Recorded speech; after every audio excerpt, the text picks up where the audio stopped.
Pag push start mo siya,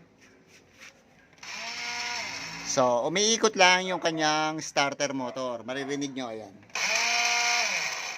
Yan. Pero ayaw na kumagat nung Bendix niya nyo.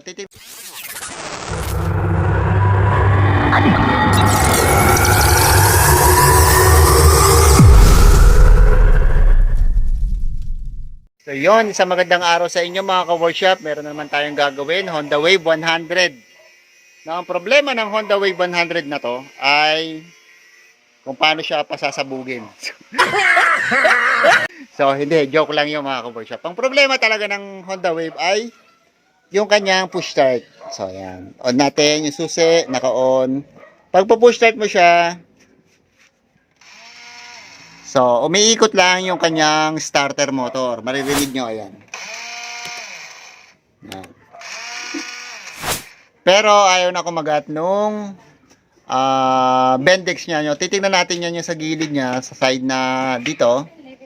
Titingnan natin kung Bendix or carbon brush lang ang problema.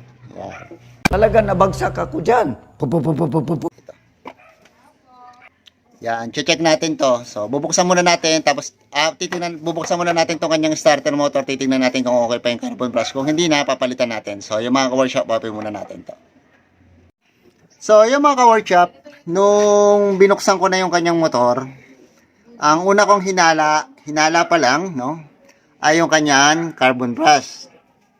So, ngayon, inisip ko na hindi naman pala carbon brush or hindi isa lang sa posibleng carbon brush or pwedeng hindi rin carbon brush kasi nga umiikot naman yung kanyang starter motor once na nagpo-push start, no, sinubukan natin kanina, no. Umiikot siya, ibig sabihin good yun kanyang carbon brush. Tapos may kuryente rin naman mula sa kanyang push start switch, at saka yung kanyang starter relay at yung starter motor. So, ayan, testingin natin na naka-open siya para makita nyo. So, ayun, ang lakas ng ikot niya. So, ibig sabihin, goods yung kanyang starter motor at yung kanyang carbon brush. So, nung binuksan ko to, yung part na to sa may magneto sides, ang lalaglag agad yung kanyang starter chain. Ayan. So, naputol na yung kanyang starter chain. So, ayan, pakita natin sa inyo ito. Ayan. Naputol na siya, kaya hindi na napapaikot yung Bendix drive ng kanyang starter motor. So, ayan. Kasi ito, tsaka yun, magkakonect yan. Na pinatatakbo ng chain na to. So, mabuti na lang, hindi umipit yung chain dito. Baka nag-cause pa ng sira or may na-damage pang iba. At hindi rin tinamaan yung kanyang stator coil. Kung hindi, awit talaga mga ka-workshop. So, yun. Papalitan natin to ng bago, tapos kakabit natin, magiging okay na ulit ang mga ka-workshop. So, ayan, nahanap lang tayo nito kasi wala tayong available nito sa shop. So, yun, check tayo sa ibang shop. So, tapos, pag nakabili tayo, kabit natin, pakita natin sa inyo na magiging okay na yung motor. So, ang kahalagahan nito, maganda rin yung nagda-diagnose muna tayo. So, bago tayo nagpapabili ng pyesa, maganda yung tinotroubleshoot muna natin para alam natin talaga yung sira tulad nito. So, ito lang bibilihin niya. So, okay pa yung carbon brush. Nakameno siya doon ng konti. So, kasi pag nagpabili na ng carbon brush, tapos sira rin to, mapapadalawa pa yung gastos. So, yun. So, yung mga ka-workshop, hanap muna tayo nito. Then, balikan natin tong kanyang motor. So, yun, balik tayo mga ka-workshop. Nakabili na tayo, no? So, ang brand lang ay itong brand na to. So, TTGR. So, okay naman to. Actually, gumagamit tayo ng ganitong brand. So, ayan. Ito yung ikakabit natin. Ang size nga pala niya ay 25H 62L. Yung 62L, ayan yung bilang ng ating chain. Yan. Yung makikita niyo yan. 62 ang haba niyan. 62 piraso. Kaya 62L. So, ikakabit lang natin to. Tapos, testingin natin sa kanya. Testingin na natin yung motor niya. So, sa pagkakabit lang naman ito, mga ka-workshop, ilalagay nyo lang naman dito, tapos isasampan nyo rito sa starter motor na to, sa gear na to. Yung gear na yan, yung Bendix na yan, ilalagay nyo dyan, tapos isasabit nyo rito sa kanyang starter motor. So, pag nakabit nyo yun, isubukan nyo kung mag-start na ang motor. So, yung mga ka-workshop, kabit natin to.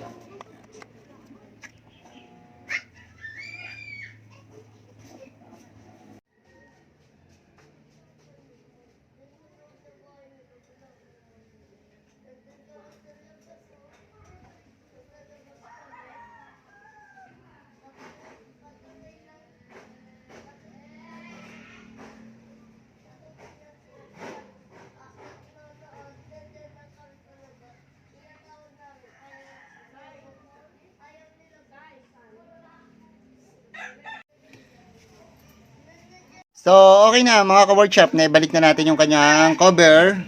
So, itetest na lang natin siya kung gumagana na yung kanyang push start. Kung kanina, mapapansin nyo sa unang video, hindi siya nagpo-push start pero gumagana yung kanyang starter motor. So, yun nga, pinalitan na natin yung kanyang starter chain. Yan. So, tetesting na natin ngayon. So, ayan. So, pinalitan na rin natin siya ng voltmeter. So, 12.2. I-start natin, no? Ayan. So, yun, mga ka-workshop. Tapos, ang problema na, sir. So, ayan na. One click na ang kanyang push start. Ulitin natin mga ka-workshop. Push start. So, okay. One click na ulit ang motor ni sir. So, yun lang mga ka-workshop. Ngayon, kung hindi naman gumagana ang inyong starter motor, pero may kuryente mula sa inyong push start switch, may kuryente sa inyong push start switch, tapos may kuryente sa inyong starter relay, pero hindi gumagana ang inyong starter motor. So, ang sira nun ay yung inyong carbon brush. Pero pag gumagana naman siya, may kuryente lahat at gumagana ang starter motor. So, tignan nyo sa inyong, sa loob nito, maaaring, baka ito rin ang sira ng inyong starter, no? Starter motor or yung inyong push start. So, yon. Or kung isa pa, baka yung Bendex, sira na rin kaya hindi na napapa-andar ng maayos ang inyong push start, no, mga ka-workshop. So, yun lang. Sana meron ako sa inyo na ibahagi na pwede nyo kapulutan ng aral. So yung mga ka-workshop, sana meron.